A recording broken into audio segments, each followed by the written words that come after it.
Hello, it's Randi Rhodes. Here's a clip from our show, and go to randyrhodes.com for the whole thing and a podcast. Buy a stinking podcast.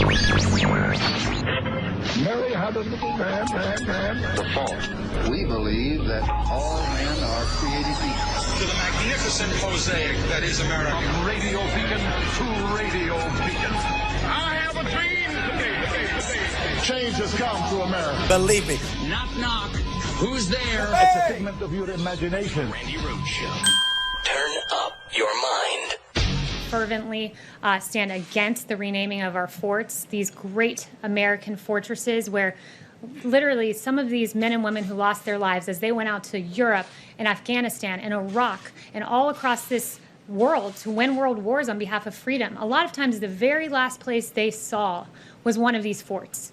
And to suggest that these forts were somehow inherently racist and their names need to be changed is a complete disrespect to the men and women who the last bit of American land they saw before they went overseas and lost their lives were these forts. Is she insane? No, I know she's a liar. I mean, Sarah, your girlfriend, Sarah Huckabee Sanders before her, especially when she was sporting that Quaker schoolgirl, that badass Quaker school. My naughty Quaker, actually. Your right? naughty Quaker, yes. She was a liar. Before her, Sean Spicer was a liar. So we expect that position is going to be filled with a liar, but do not let something called a Kayleigh McEnany rewrite American history. The bases, first of all, here's a little history about Confederate crap in our country, okay? All these monuments and the bases named after Confederate soldiers, when this started, the Confederacy renaming, or naming, or inserting itself into the American public square and the military. Do you have any idea when that occurred? It didn't happen after the Civil War. No, it did not. This all happened during Jim Crow. This happened between 1900, really in earnest. Most of these monuments, most of these base namings, and all this crap started in the height of Jim Crow from 1920 to 1950. That is when the Daughters of the Confederacy were able to rewrite the Civil War history and decide to and what they taught their kids in the South, it's the war of aggression. The war of aggression. Or a war for states' rights, but they never finished the sentence. It was the war for the states' right to enslave people, to enslave Africans, to enslave black people, to enslave Negroes. That's when all of this building of ridiculous for losers. I thought Donald Trump hates losers. I thought he did. He should be all about taking down these statues. They represent the greatest loser class in America, the Confederacy. Seriously. And when the flags started to change and they added Confederate symbols to their flags?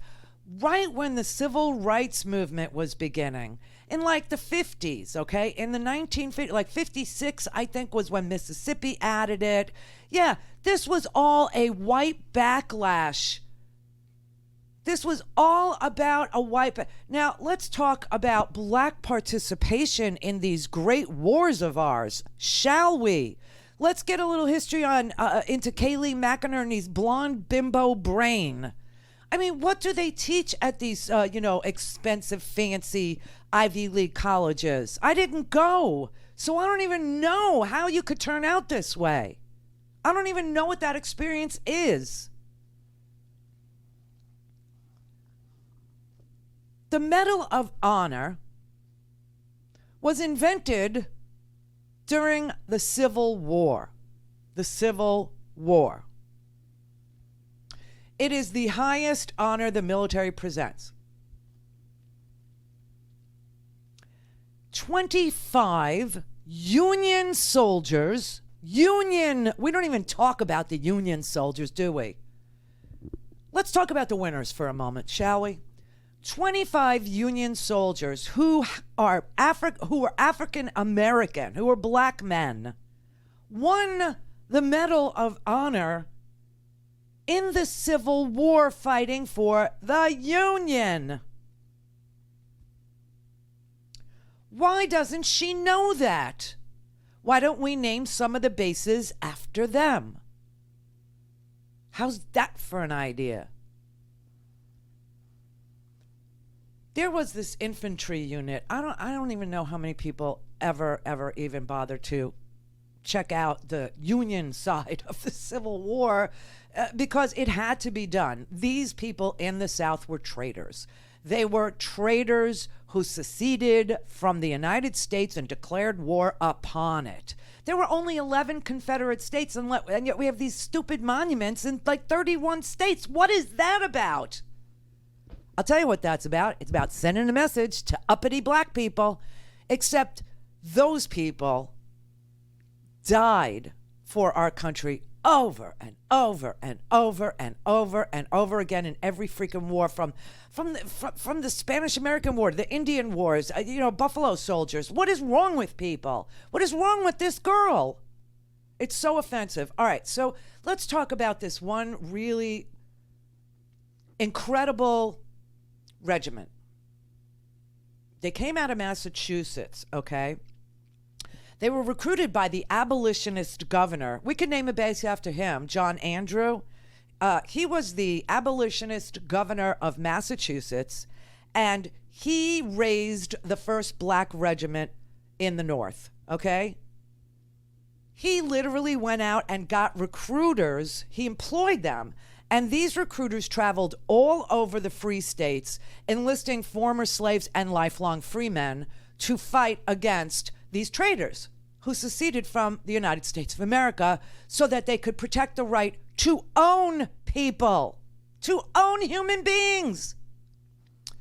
All right, one of the people that actually was hired as a recruiter is somebody that Donald Trump thinks is still alive.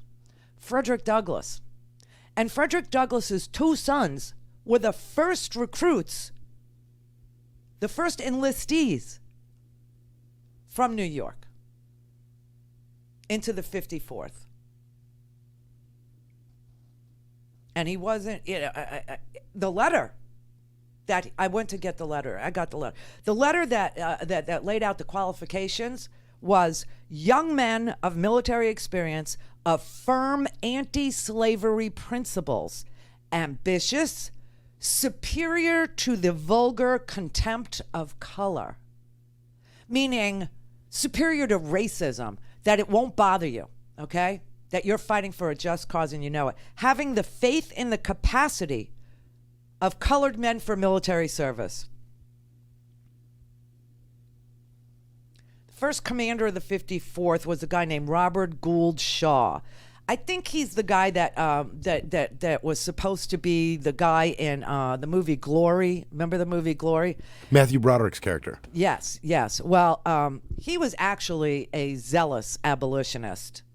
He was part of the anti-slavery Bleeding Kansas struggle. So, it was an interesting movie, but not exactly. Anyway, They tried to take a fort in an epic battle. This was probably the first battle where people said, oh crap, guess what? Black people can fight, okay?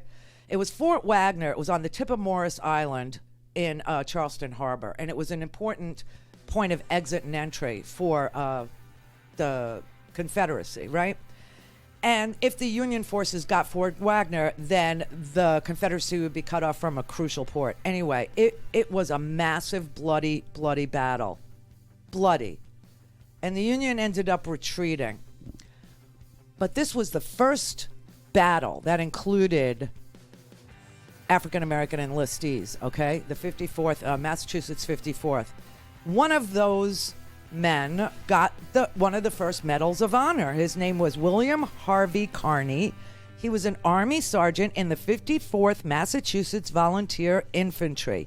He grasped the flag, led the way to the parapet, and planted the colors thereon. And when the troops fell back, he took the flag under fierce fire, to protect the flag and was wounded severely. RandiRhodes.com for the whole thing and a podcast. Buy a stinking podcast.